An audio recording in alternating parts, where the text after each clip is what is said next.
প্রিয় শিক্ষার্থী বন্ধুরা, আসসালামু আলাইকুম। আশা রাখছি তোমরা ভালো আছো এবং নিয়মিতভাবে পড়ালেখা করে যাচ্ছ। আব্দুল ওয়াহাব বিশ্ববিদ্যালয় কলেজের পক্ষ থেকে তোমাদের শুভেচ্ছা ও অভিনন্দন জানাচ্ছি। তো আজ আমরা প্রতিদিনকার মতো পদার্থবিজ্ঞান প্রথম পত্রে নবম অধ্যায়ে তরঙ্গ বিষয়ে আমরা আলোচনা নিয়ে আসছি। আজকে আমার এই অধ্যায়ের উপর লেকচার নাম হচ্ছে 3। ইতিপূর্বে এই অধ্যায়ের উপর আরও দুটি লেকচার আমি দিয়েছি তোমাদের, তোমরা সেগুলো অবশ্যই দেখেছো। তো আজকে আমরা এই 3 নং লেকচারে টপিকস হিসেবে আমরা নির্বাচন করেছি অগ্রগামী তরঙ্গ।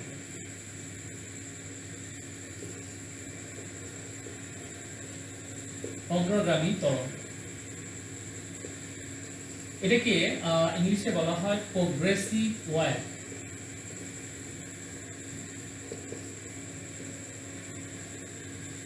Progressive wave. তো এই অগ্রগামী তরঙ্গ কাকে বলে?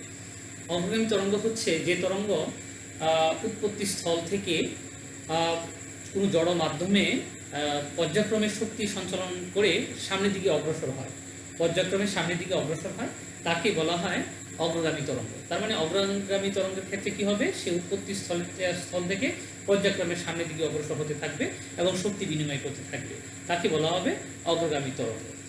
তো এই অগ্রগামী তরঙ্গ যেখানে উৎপত্তি হবে, এই উৎপত্তি স্থলে আমরা যদি তার যে সমীকরণ, উৎপত্তি স্থলে তার যে সরণ, সেই সরণকে আমরা লিখতে পারি y সমান a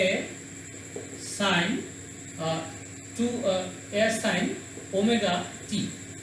এটা হচ্ছে উৎপত্তি স্থলে যেখানে তরঙ্গটি উৎপত্তি ঘটবে সেখানে তার সরণের সমীকরণ। তার মানে আমরা যদি এরকম চিন্তা করি,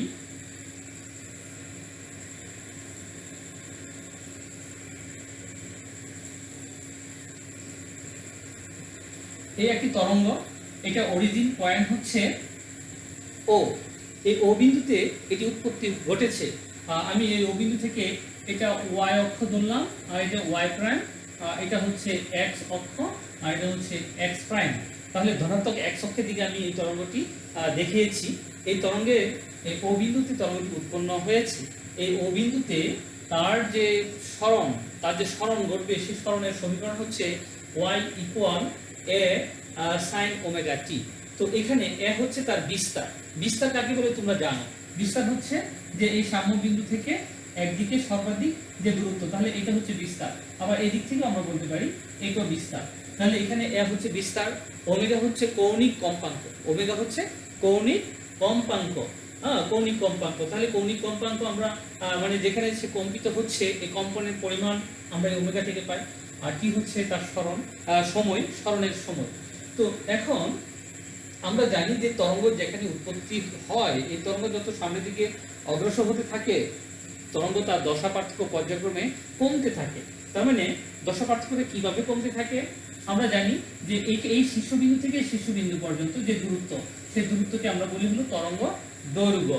হ্যাঁ, তো এই তরঙ্গ দৈর্ঘ্যের দূরত্বে তার দশা পার্থক্য তৈরি হয় হলো 2π। তাহলে ল্যামডা দূরত্বের দশা পার্থক্য হবে 2π। তো এই দশা পার্থক্য ক্ষেত্রে আমি যদি তরঙ্গটাকে একটি বিন্দু হিসেবে চিন্তা করি, যে এখানে একটি বিন্দু, এটা ধরলাম হলো পি বিন্দু। এই পি বিন্দুটি তোমার এখান থেকে এক্স অক্ষ থেকে, মানে এক্স থেকে এখানে মানে ও বিন্দু থেকে এক্স দূরত্বে আছে। তাহলে এই এক্স দূরত্বে পি বিন্দুতে তার সরণ, আমরা সেই সরণটা আমরা বের করতে চাই। তো এই পি বিন্দু যদি আমরা এখানে এই চিন্তা করি, তার মানে এক্স দূরত্বে আমি বিন্দুটি চিন্তা করেছি, এক্স দূরত্বে তার সরণ কি হবে? এক্স দূরত্বের সরণ হবে আগে যে তরঙ্গ ছিল, আগে যে দশা ছিল, সেই দশার চেয়ে এক্স বিন্দুর দশাগত সেই দশা পার্থক্য বের করতে হবে, এবং এই দশা পার্থক্য আগে যে উৎপত্তি স্থলে যে তরঙ্গ ছিল সেখান থেকে হ্রাস পাবে। তাহলে আমরা এখানে যদি চিন্তা করি এরকম যে ল্যামডা দূরত্বে দশা পার্থক্য হচ্ছে 2π, আবার একক দূরত্বে দশা পার্থক্য হচ্ছে 2π বাই ল্যামডা। কত দূরে আছে এখানে? x দূরে। তাহলে x দূরত্বে দশা পার্থক্য হবে কত? যে 2π বাই ল্যামডা ইনটু x। তাহলে আমরা যদি চিন্তা করি যে পি বিন্দুতে তরঙ্গটির সরণ, তাহলে আমরা লিখতে পারি এখানে যে পি বিন্দুতে তরঙ্গটির সরণ।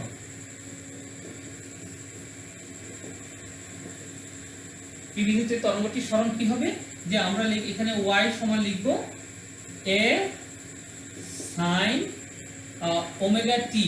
তাহলে এখানে যে দশাটা রয়েছে আমার কি হবে, দশাটা হ্রাস পাবে। কি পরিমাণ হ্রাস পাবে, x দূরত্বে চিন্তা করলে দশা পরিবর্তন করছে x দূরত্বে 2 pi by lambda into x। তাহলে এই দশা পার্থক্য আমার তৈরি করে সে সামনের দিকে পর্যায়ক্রমে অগ্রসর হতে থাকবে। তোমরা হয়তো খেয়াল করবে, আমি যদি পুকুরে ঢিল দেই, পুকুরে ঢিল দিলে যেখানে ঢিল পড়লো সেখানে তরঙ্গটি সেখানে এই তরঙ্গটির সমীকরণ হচ্ছে এটা। এখন এই তরঙ্গ কি করে পর্যায়ক্রমে কিনারের দিকে যেতে থাকে, যত কিনারের দিকে যেতে থাকে ততই আস্তে আস্তে করে সেটা হ্রাস পেতে থাকে, মানে তার যে তীব্রতা তার একসময় কিনারে এসে সেটা বিলীন হয়ে যায়। তো যত সামনের দিকে যেতে যাচ্ছে তত তার দশা পার্থক্য কমতেছে। কিভাবে কমতেছে, আমরা এখানে কমার পরিমাণে যে দূরত্ব আছে সেই দূরত্ব অনুযায়ী আমরা এখানে বের করতে পারি। তো এক্ষেত্রে এই সমীকরণকে আবার আমরা লিখতে পারি হলো এরকম, এ সাইন এই 2 পাই, মানে 2 পাই সমান আমরা কি জানি, 2 পাই সমান আমরা জানি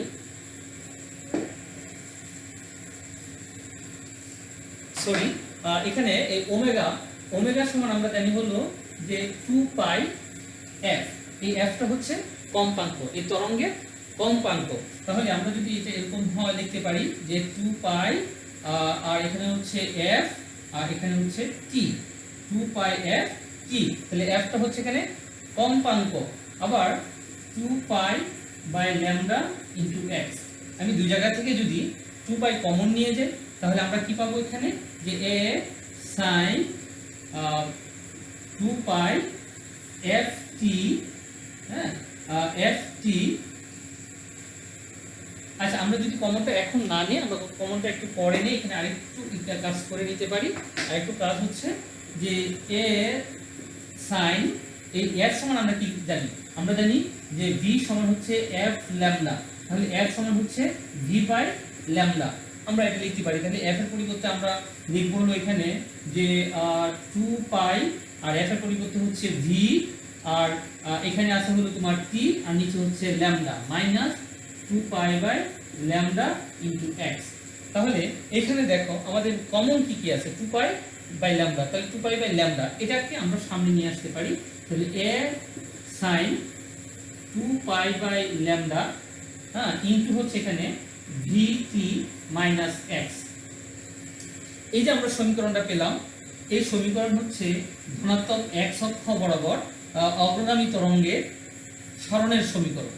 ধনাত্মক এক্স অক্ষ বরাবর অগ্রগামী তরঙ্গের সরণের সমীকরণ। ক্লিয়ার হতে পারছো না? দেখো যে ধনাত্মক এক্স অক্ষ বরাবর অগ্রগামী তরঙ্গের সরণের সমীকরণ আমরা এখানে পেলাম হলো y সমান হচ্ছে a sin 2 pi by lambda vt minus x, vt minus x। ধনাত্মক x অক্ষ বরাবর অগ্রগামী তরঙ্গের সরণের সমীকরণ আমরা পেয়ে গেলাম। তো এখানে তাহলে কি কি থাকলো, যে ল্যামডা হচ্ছে তরঙ্গ দৈর্ঘ্য, v হচ্ছে তরঙ্গের বেগ, t হচ্ছে সময়, আর x হচ্ছে দূরত্ব, মানে উৎপন্ন স্থল থেকে তরঙ্গটি যেখানে আমরা সরণ বের করতে চাই সেই বিন্দুর দূরত্ব। এখন ঋণাত্মক x অক্ষের দিকে একইভাবে আমরা ঋণাত্মক x অক্ষের দিকে এই অগ্রগামী তরঙ্গের সমীকরণ আমরা লিখতে পারি এরকম, যে ঋণাত্মক x অক্ষ বরাবর অগ্রগামী তরঙ্গের সমীকরণ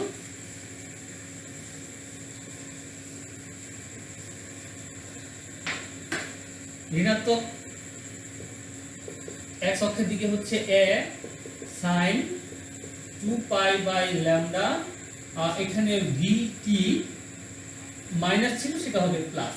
তাহলে এটা হচ্ছে ঋণাত্মক x অক্ষ বরাবর অগ্রগামী তরঙ্গের সমীকরণ, আর এটা ছিল ধনাত্মক x অক্ষ বরাবর অগ্রগামী তরঙ্গের সমীকরণ। তো এই দুইটা সমীকরণ আমার জানা হয়ে গেল। এই দুইটা সমীকরণ থেকে আমার অঙ্ক করতে দেওয়া হবে, অঙ্ক আসবে। অঙ্কগুলো আমাকে এই সমীকরণ দুটাকে আদর্শ ধরে এই অঙ্কগুলো করতে হবে।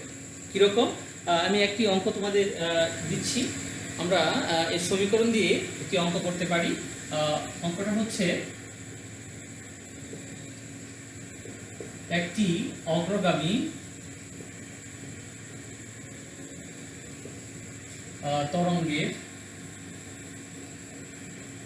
তরঙ্গের সরণের সমীকরণ সরণের সমীকরণ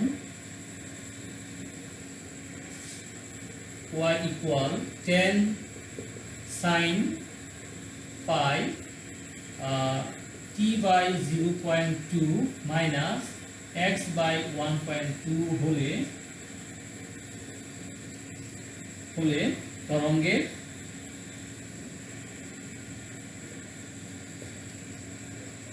তরঙ্গের বিস্তার কম্পাঙ্ক বেগ ও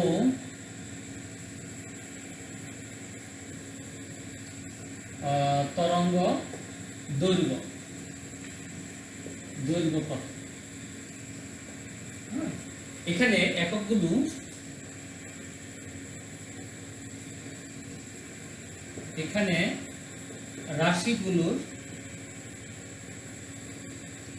রাশিগুলোর একক SI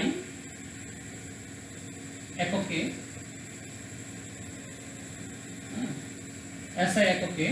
প্রদত্ত। এখন এটা থেকে আমাদের কি বের করতে হবে খেয়াল করো। আমার এই একটা সমীকরণ দেয়া আছে, হ্যাঁ, এটা হচ্ছে একটি অগ্রগামী তরঙ্গের ধনাত্মক x অক্ষের দিকে গতিশীল তরঙ্গের অগ্রগামী তরঙ্গের সমীকরণ। কি করে বুঝলাম? এখানে পজিটিভ, তো না নেগেটিভ, যদি এখানে নেগেটিভ থাকে সেটা হবে ধনাত্মক x অক্ষের দিকে, আর যদি এখানে পজিটিভ থাকতো তাহলে সেটাকে আমরা বলতাম হলো ঋণাত্মক x অক্ষের দিকে। তাহলে এই ধনাত্মক x অক্ষের দিকে যে তরঙ্গের সমীকরণ রয়েছে, এই সমীকরণ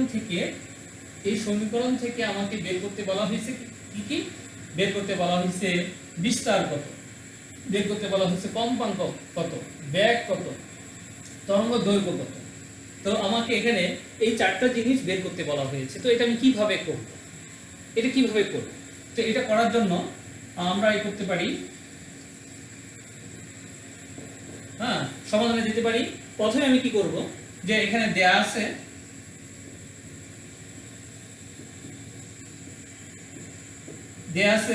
তো দেয়া আছে কি দেয়া আছে, যে y সমান বা অগ্রগামী তরঙ্গের সমীকরণ, সরণের সমীকরণ, হ্যাঁ, অগ্রগামী তরঙ্গের সরণের সমীকরণ এখানে আছে 10 sin pi t divided by 0.2 minus x divided by 1.2। তো এই সমীকরণ আমি তোমাদের এটা একজন এক একভাবে করে, তো আমি আমার মতো করে যদি করি, যেটা সহজ, আমি দেখি যে স্টুডেন্টরা এটা কি খুব সহজভাবে নিতে পারে, আমি সেভাবে করার চেষ্টা করছি। খেয়াল করো, আমার এখানে 10 সাইনের সাথে কি আছে, পাই আছে, পাইটাকে আমরা এর মধ্যে গুণ করে দিয়ে দিব। তাহলে পাইকে গুণ করে দিলে আমি কি পাবো, যে পাই টি ডিভাইডেড বাই 0.2, এই পাইটা এটার সাথেও আছে, তার মানে minus pi x divided by 1.2। আমি এই সমীকরণ পেয়ে গেলাম, এটাকে আমি বললাম হলো 1 নং সমীকরণ। তো আবার আমরা জানি যে অগ্রগামী ধনাত্মক x অক্ষের দিকে অগ্রগামী তরঙ্গের সমীকরণ, হ্যাঁ, আবার এটা আমরা এখানে লিখে নিব, যে আমরা জানি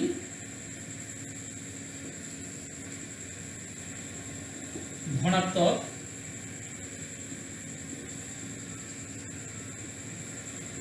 x অক্ষের দিকে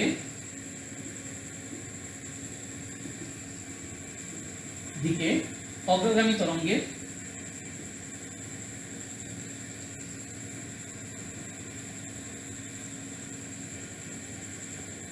তরঙ্গের সরণের সমীকরণ, সরণের সাধারণ সমীকরণ।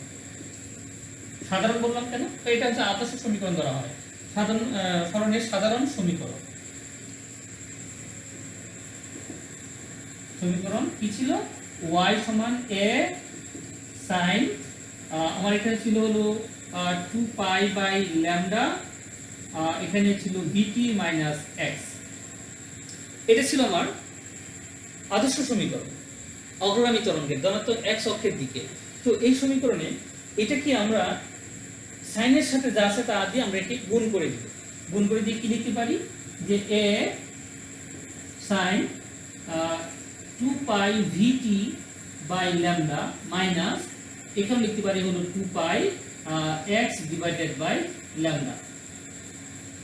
তাহলে কি হয়ে গেল, আমার সাইনটা আমার ফ্রি হয়ে গেল, সবগুলো আমার সাইনের সাথে যা ছিল সব একটা ব্র্যাকেটের ভিতরে চলে গেল। তো এটাকে আমরা 2 নং সমীকরণ। এখন এই 1 নং সমীকরণ এবং 2 নং সমীকরণ এই দুইটার সাথে আমরা তুলনা করতে পারি। কি তুলনা করতে পারি, খেয়াল করো, সাইনের বাম পাশে এখানে a, এখানে আছে হলো কত, tan। তাহলে এই a কি ছিল, এখানে a ছিল হলো বিস্তার, তাহলে বিস্তার a সমান হচ্ছে tan। তাহলে আমি লিখে দিতে পারি বিস্তার a সমান হচ্ছে 10 মিটার। কেন মিটার বললাম, কারণ আমার এখানে SI এককে আছে। যদি এখানে CGS এককে বলা থাকতো তাহলে আমরা এটাকে CGS এককে সেন্টিমিটার লিখতে পারতাম। তো তাহলে খেয়াল করছি আমরা সাইনের বামে এখানে 2 নং সমীকরণের বামে সাইনের বাম পাশে আছে হলো a, তার মানে a কি বিস্তার, আর এখানে সাইনের বামে আছে কত 10। তাহলে এই a সমান হচ্ছে 10, তার মানে বিস্তার হচ্ছে 10। আবার খেয়াল করো এই এখানে সাইনের ভিতরে মাইনাসের বামে এই একটা অংশ পেলাম, এই অংশ সমান দৈর্ঘ্য হলো এই অংশ, মাইনাস মাইনাস আছে ঠিক আছে, এরপরে এই অংশের সমান দৈর্ঘ্য হলো আমি এই অংশটা। তোমরা কি বুঝতে পারছো? আবার আমি রিপিট করছি যে আমি তুলনা করতে চাই তার সাথে এই 2 নং সমীকরণের সাথে 1 নং সমীকরণ তুলনা করব। তো 2 নং সমীকরণের সাথে 1 নং সমীকরণ যদি তুলনা করি তাহলে আমরা কি পাচ্ছি, সাইনের বাম পাশে আছে হলো a, তাহলে a সমান হচ্ছে 10। আবার সাইনের ডান পাশে এই মাইনাসের বাম পাশে এই যে অংশটা রয়েছে এই অংশের সমান হচ্ছে এটাকে ধরবো, ধরে আমার যেটা হিসাব করে বের করার প্রয়োজন আমি সেটাকে বের করব। আবার এটার সমান এটাকে ধরবো, ধরে এখান থেকে আমি হিসাব করে যা আমার এখানে বলা হয়েছে তা আমি বের করতে পারবো।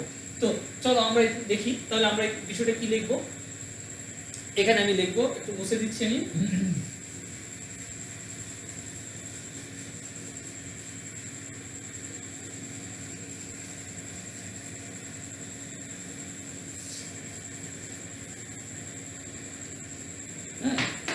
এখানে লিখবো হলো যে 2 নং সমীকরণের সাথে 1 নং সমীকরণ তুলনা করে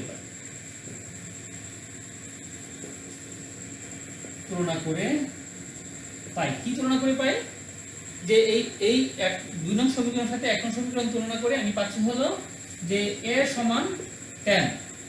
সুতরাং বিস্তার a সমান হচ্ছে 10 মিটার হয়ে গেল। এরপরে আমি বিস্তার পেয়ে গেলাম। এখন এরপর আমাকে কম্পাঙ্ক যদি বের করতে হয়, তুমি খেয়াল করো যে এখানে v বাই ল্যামডা আছে, v বাই ল্যামডা সমান হচ্ছে f। তাহলে এটার সাথে যদি আমি এটার সাথে যদি আমি এটা তুলনা করি তাহলে আমি এখান থেকে কম্পাঙ্ক পেয়ে যাব। তাহলে আমি এখানে লিখতে পারি যে আবার কি লিখব, এখানে 2 পাই vt ডিভাইডেড বাই হচ্ছে ল্যামডা। এটা সমান কোনটা হবে, এই অংশটা সমান হবে হলো পাই t ডিভাইডেড বাই 0.2। তো এটার সাথে এখন আমরা দেখি যে এই পাই পাই কাটা যাবে, টি কাটা যাবে, আবার v বাই ল্যামডা, এই v বাই ল্যামডা সমান হচ্ছে f। তাহলে আমরা এখানে লিখতে পারি হলো বা তাহলে আমার কি কাটা গেল, পাই পাই কাটা গেল, টি কাটা গেল। তাহলে আমি এখানে v বাই f সমান আমরা v বাই ল্যামডা সমান লিখব হলো f। তার মানে আমি লিখতে পারি হলো 2f সমান এখানে কি পাচ্ছি 1 বাই 0.2। এবার শুধু আমার দরকার হচ্ছে f টা যদি আনতে চাই তাহলে f সমান হচ্ছে 1 বাই 2 জায়গার সাথে গুণ করলে কি হবে 0.4। ঠিক আছে, এখন আমার শুধু যদি আমি f এর মানটা বের করতে চাই, হ্যাঁ শুধু f এর মানটা কি হবে, এখানে 1 বাই 0.4 এটাকে ভাগ করলে কত হবে, হ্যাঁ এটাকে ভাগ করলে আমরা লিখতে পারি হলো f সমান হচ্ছে 25 একক কি হবে মিটার। তাহলে আমি কম্পাঙ্ক পেয়ে গেলাম হলো 25 মিটার। তো আবার এখানে আমরা কি করতে পারি, এখানে পরে কি বলেছে, তাহলে আমি কম্পাঙ্ক পেলাম, বিস্তার পেলাম, তাহলে লিখি এখানে সুতরাং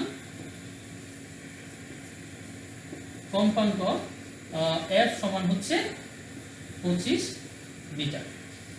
এরপরে আমি যদি তরঙ্গ দৈর্ঘ্য বের করতে চাই, তাহলে তরঙ্গ দৈর্ঘ্য কোথায় আছে তুমি খেয়াল করো, এখানে তরঙ্গ দৈর্ঘ্য আছে, এখানে তরঙ্গ দৈর্ঘ্য আছে। তো আমি এটার সাথে যদি এটা তুলনা করি, তাহলে আমার এখানে তরঙ্গ দৈর্ঘ্য আছে ঠিকই, কিন্তু ব্যাক প্রয়োজন, কিন্তু ব্যাক আমি এখনো পাইনি। তো সেই জন্য আমার কোথায় আছে দেখো, এখানে তরঙ্গ দৈর্ঘ্য আছে, এই তরঙ্গ দৈর্ঘ্যের সাথে যদি আমি এই অংশটা তুলনা করি, তাহলে এখান থেকে এই এক্স এক্স কাটা যাবে, পাই পাই কাটা যাবে, তখন আমি এখানে ল্যামডা সমান মানে তরঙ্গ দৈর্ঘ্যটা আমরা পেয়ে যাবো। তাহলে এখান থেকে এটার সাথে এই অংশটা তুলনা করলে আমি তরঙ্গ দৈর্ঘ্যটা সহজে এখান থেকে বের করতে পারবো। তাহলে আমরা লিখতে পারি যে আবার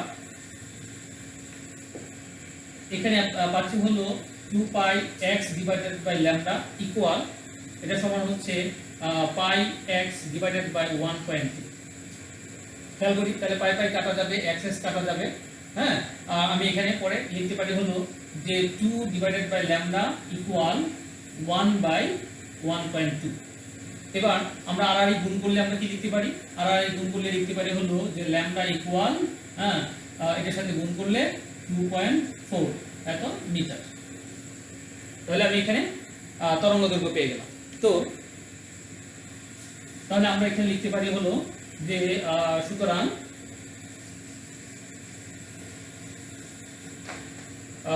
তরঙ্গ দৈর্ঘ্য